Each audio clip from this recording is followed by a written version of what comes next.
नमस्कार दोस्तों, variety vision के इस नए पॉडकास्ट सीरीज में आप सभी का बहुत-बहुत स्वागत है। आज हम एक नई पॉडकास्ट सीरीज की शुरुआत कर रहे हैं और ये पॉडकास्ट सीरीज में असल ज़िंदगी की उन कहानियों के बारे में हम डिस्कस में शेयर करेंगे, जहाँ पर आपके सामने कई तरह के हर्डल्स आते हैं और आप किस तरह से उन हर्डल्स को पार करते हैं, यानी कि किस तरह से उन मुसीबतों का समाधान करते हैं। ठीक उसी कहानी में आगे बढ़ते हुए मेरे साथ में आज मौजूद है अंशु जी। कुछ ही दिनों पहले अंशु जी का पासपोर्ट कनाडा में उनकी कार से चोरी हो गया। पासपोर्ट चोरी होना और वो भी कनाडा में, यानी कि किसी भी दूसरे देश में, एक बहुत ही बड़ी समस्या बन के सामने आता है। सो अंशु जी ने इंडियन कॉन्सुलेट और कैनेडियन माउंटेन पुलिस से कोऑर्डिनेट करते हुए किस तरीके से अपना नया पासपोर्ट इशू कराया, उसी प्रोसेस को आज हम डिटेल में समझने वाले हैं। अंशु जी, सबसे पहले आप मेरे दर्शकों को अपने बारे में कुछ बताइए। हेलो दोस्तों, हाउ आर यू। मेरा नाम अंशु है। वैसे मुझे यहाँ पे मैक्स के नाम से भी जाना जाता है। तो मैं इंडिया में एक छोटी सी शहर हरिद्वार से हूँ और I am a hotelier there. तो मैं कनाडा में लास्ट 2.5 साल से हूँ एंड मंगटन में मैं पिछले 1 साल पहले मूव हुआ हूँ, लास्ट फरवरी में। अब इस फरवरी में मुझे 1 साल पूरा हो जाएगा। सो अंशु, जब आपका पासपोर्ट चोरी हुआ तो आपको कब पता लगा कि आपका पासपोर्ट चोरी हो चुका है या गुम हो चुका है, और उसके बाद आपका सबसे पहला रिएक्शन क्या था? मैं अपने फ्रेंड के यहाँ गया था, उसके बेटे का बर्थडे था और मुझे वहाँ पे बहुत कम टाइम के लिए रहना था। मेरी गाड़ी में मेरा लैपटॉप बैग था। अनफॉर्चुनेटली उस लैपटॉप बैग के अंदर मेरा पासपोर्ट भी था, क्योंकि मैं 2 दिन पहले ही अपना बायोमेट्रिक दे के आया था फॉर माई वर्क परमिट। अब मैं जब वहाँ पे गया तो मुझे लगा लैपटॉप बैग की कोई ज़रूरत नहीं है, मैं फटाफट जल्दी से वापस आ जाऊँगा। तो मैं ऊपर गया एंड विद इन 1 आवर मैं गाड़ी पे आ गया था। जब मैं गाड़ी में बैठा तब भी मुझे रियलाइज़ नहीं हुआ, लेकिन जब मैं गाड़ी से अपने घर पहुंचा और मैं लैपटॉप बैग को देखने के लिए उठाया तो लैपटॉप बैग वहाँ नहीं था। तो मुझे लगा शायद मैंने पीछे वाली सीट पर रख दिया होगा। वहाँ देखा, वहाँ भी नहीं था। फिर मैं घबराया, फिर मैंने सब जगह चेक किया तो मेरा परफ्यूम, मेरे गॉगल्स, मेरे जैकेट एंड बहुत सारी मेरे वैल्यूबल्स, हाथ में लैपटॉप बैग मेरा सब गायब था। तब मेरे होश उड़ गए एंड उसके बाद मैंने आगे की जो भी एक्शंस लिए। तो अंशु जी, सबसे पहला रिएक्शन क्या था? क्या आपने एम्बेसी को कांटेक्ट किया या रॉयल कैनेडियन माउंटेन पुलिस को कांटेक्ट किया? तो जब मेरा ये मैंने व्हेन आई रियलाइज्ड कि ये मेरा पासपोर्ट चोरी हो चुका है, तब मैं जहाँ पे मैं था उस टाइम पे अपने दोस्तों के यहाँ, मैं उनको कॉल किया कि भाई मेरे साथ ऐसा ऐसा हो गया है। तो मैं तुरंत उनके पास वापस गया। वो सब लोग काफ़ी हेल्पफुल थे, वो मेरे पास नीचे आ गए थे अपने अपार्टमेंट से। तो सब ने सजेस्ट किया आप अभी अपना आरसीएमपी को, यहाँ पे पुलिस को आरसीएमपी कहा जाता है मंगटन में, पुलिस को रॉयल कैनेडियन माउंटेन पुलिस। तो हमने उनको इन्फॉर्म किया। 15 मिनट के अंदर अंदर ऑफिसर आ गए थे।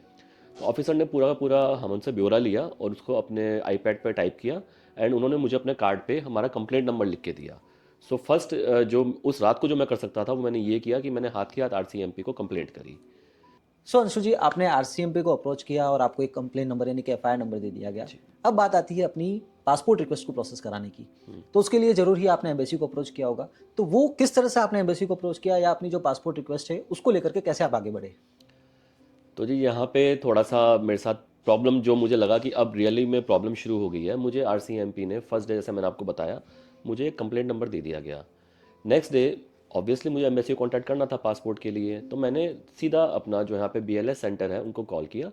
उनसे पूछा जी मेरे को जो है मेरा पासपोर्ट चोरी हो गया, मेरे पास कंप्लेंट नंबर है, काइंडली मुझे बताइए कि मैंने अब आगे क्या करना है।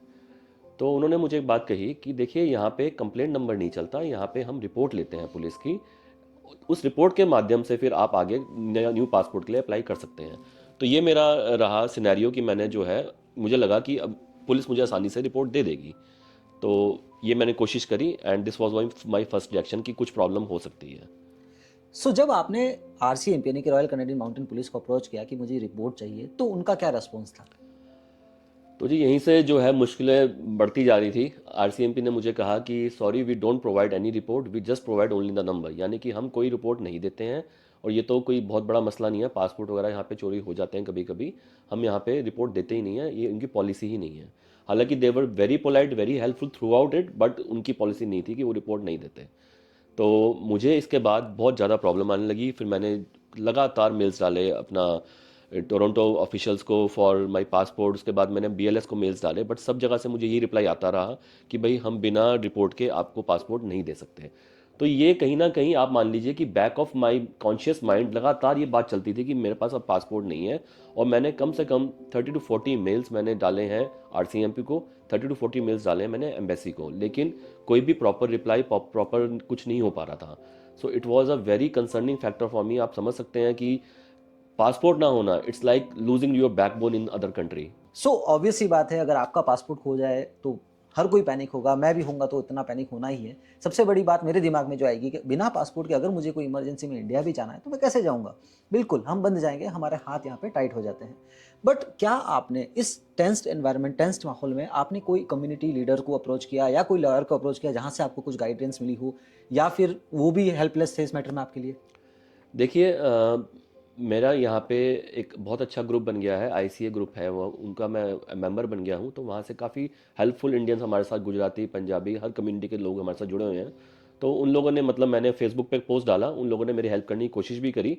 एंड जितनी उनको एक जनरल नॉलेज थी उन्होंने वो मेरे साथ शेयर करी भी, ऐसे कर सकते हैं। और 2-3 लोगों के साथ जो सेम केस हो चुका था, उन्होंने वो भी मुझे बताया कि उन्होंने कैसे ऑब्टेन किया। And in the mean while मेरी यहाँ के जो एमएलए हैं नॉर्थ वेस्ट की, तानिया सोदी जी, उनसे भी मेरी मेल पे बातचीत चलती रही। And she was also very helpful. तो कुल मिला के मतलब लोग हेल्प करने की कोशिश कर रहे थे, लेकिन जो गवर्नमेंट का जो नियम है, जो पॉलिसीज़ हैं, उनसे गवर्नमेंट बाहर नहीं जाएगी। तो उस चक्कर में मुझे कोऑर्डिनेशन बिठाने में बहुत ज़्यादा दिक्कत कम से कम 30 to 40 डेज रही है। सो फाइनली क्या ब्रेक थ्रू मिला आपको? किस तरह से आप एफआईआर का जो डॉक्यूमेंट है या इन्वेस्टिगेशन डॉक्यूमेंट है वो आपको मिला, और फाइनली आपकी जो रिक्वेस्ट है फॉर द पासपोर्ट वो प्रोसेस हुई?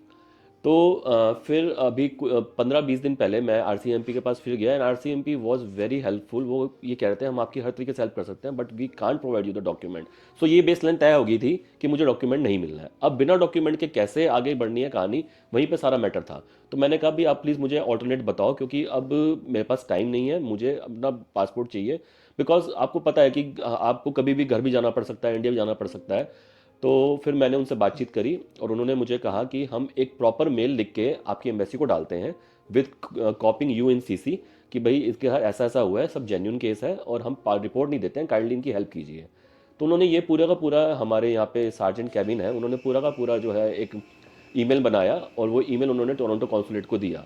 टोरंटो कॉन्सुलेट का नेक्स्ट डे मेरे पास रिप्लाई आया कि अब हम समझ रहे हैं कि आपका केस जेन्यून है और आप जो है पासपोर्ट के लिए इस मेल की कॉपी ले जाके पासपोर्ट के लिए आप अप्लाई कर सकते हैं। देन आई वॉज रिलैक्स कि चलिए कुछ तो कहानी आगे बढ़ी है। And this was around after 45 days, 45 दिन मैं बिना पासपोर्ट के रहा हूँ, यानी कि कोई एप्लीकेशन नहीं थी, कुछ नहीं था, और ना मैंने अप्लाई किया था। सो अंशु जी, ऑलरेडी आप इतना स्ट्रेस में चल रहे थे, आपका पासपोर्ट आपके पास में था नहीं, और आपने मुझे बताया कि इसी बीच में आपको एक बायोमेट्रिक रिक्वेस्ट भी आ गई थी। अब जैसा कि दोस्तों हम सब जानते हैं कि बायोमेट्रिक रिक्वेस्ट जब आता है, so from date of issue आपको 30 डेज में अपना बायोमेट्रिक करना होता है, और उसके लिए चाहिए होता है आपको अपना पासपोर्ट। अब यहाँ पर आपके पास पासपोर्ट है नहीं, तो अंशु जी आपने फिर उस बायोमेट्रिक रिक्वेस्ट का क्या किया? कैसे उसमें आप जो है कुछ वेरिएशन लिया? तो ये बहुत ज़्यादा कंसर्निंग हो गया था अब कि मेरे पास पासपोर्ट था नहीं, कुछ मेरे को कहीं से भी कोई रिप्लाई नहीं आ रहा था। एंड फिर मैं गया अपने वकील के पास, जो मेरे लॉयर हैं, जो मेरा इमिग्रेशन प्रोसेस देख रहे हैं। उन्होंने कहा पासपोर्ट इज़ मस्ट, बिना पासपोर्ट के आपका बायोमेट्रिक होगा ही नहीं। तो मैंने कहा सर मुझे बताएं क्या करना है। कहते हैं अब आपने ये करना ये है कि आप जाके पासपोर्ट अप्लाई कीजिए, क्योंकि उससे 2 दिन पहले मेरे पास वहाँ से क्लैरिटी आ चुकी थी कि भी आप इस मेल के साथ, प्रिंट आउट के साथ आप पासपोर्ट रीअप्लाई कर सकते हैं। तो उन्होंने कहा आप आज ही जाइए, और अपना बीएलएस यहाँ से तकरीबन 250 किलोमीटर दूर है हैलीफैक्स में। तो मैं वहाँ अपना लॉन्च का टाइम लेके मैं वहाँ पहुँच गया था नेक्स्ट डे ही। मैंने कोई लेट नहीं किया, क्योंकि बायोमेट्रिक का मतलब ये है कि आपका सारा प्रोसेस ख़राब हो सकता है अगर उसमें कोई डिले हुआ तो मैंने वहाँ से जो है अप्लाई किया। उस एप्लीकेशन की मैंने अपना ARN number and with that BLS की रिसीप्ट, जो मैंने वहाँ पे पेमेंट करी है न्यू पासपोर्ट के लिए, वो दोनों चीज़ों का मैंने जो है मेल बना के अपने लॉयर को दिया। लॉयर ने उसको आईआरसीसी की वेबसाइट पे अपलोड कर दिया। एंड थैंकफुली मेरे पास अभी 7-8 दिन पहले ही वहाँ से आया है कि भाई आपकी जो रिक्वेस्ट है एक्सेप्ट कर ली गई है, लेकिन आप जल्दी जल्दी अपना पासपोर्ट लेके बायोमेट्रिक्स दीजिए। सो दोस्तों, अब ये एक बहुत इंपॉर्टेंट लर्निंग यहाँ पे आती है। ऑलरेडी आप पासपोर्ट खो चुके हो, आप इतना बड़ा स्ट्रगल फेस कर रहे हो नया इशू कराने के बीच में, और इसी बीच में बायोमेट्रिक रिक्वेस्ट, और जो कि हर एक के लिए बहुत पैनिक वाला सिचुएशन है कि 30 दिन के अंदर देना है, अब मैं क्या करूँ, कहाँ जाऊँ। तो यहाँ पर आपको एक बेसिक गाइडलाइन मिल चुकी है कि क्या आप कर सकते हैं, किस तरह से आपको एक्सटेंशन मिल सकता है। अंशु जी, टोटल फ्रॉम डे जिसमें आपका पासपोर्ट गुमा, उससे आज तक लगभग कितना समय हो चुका है? It's been around 3 months now. जब मेरा, सॉरी 3 months नहीं, 2 months हो चुके हैं। 15-14 नवंबर के आसपास में मेरा पासपोर्ट गुम हुआ था। एंड नाउ इट्स 26 जनवरी, तो आप लगा लीजिए 2 महीने से ऊपर हो चुका है। एंड 2 महीने से स्ट्रेस में रहना कि आपके पास पासपोर्ट नहीं है, ये बहुत बड़ा स्ट्रेस है अपने आप में। सो दोस्तों, ये आपने देखा कि कितना बड़ा स्ट्रेसफुल माहौल है, स्ट्रेसफुल सिचुएशन है अंशु जी के केस में। हालांकि अब इनकी पासपोर्ट की रिक्वेस्ट प्रोसेस में है, hopefully within a week और टू इनके पास में इनका पासपोर्ट आ जाना चाहिए। अंशु जी, उन व्यूअर्स के लिए जो इसी टाइप की सिचुएशन को फेस कर रहे हैं, भगवान न करे उनके सामने आने वाले टाइम में ऐसी कुछ सिचुएशन आए, मगर आती है और वो इस वीडियो तक पहुंचते हैं, तो उनके लिए आप क्या मैसेज देना चाहते हैं कि किस तरह, क्या डिफरेंट अप्रोच वो कर सकते हैं कि उनको ये सब जो प्रॉब्लम है वो इजीली सॉल्व आउट हो जाए, उनको नया पासपोर्ट टाइम से मिल जाए? देखिए, मैं ये समझता हूँ कि अपने लर्निंग प्रोसेस से ही आप आगे गाइड कर सकते हैं। और जो चीज़ मैंने झेली है, भगवान ना करे कोई और झेले।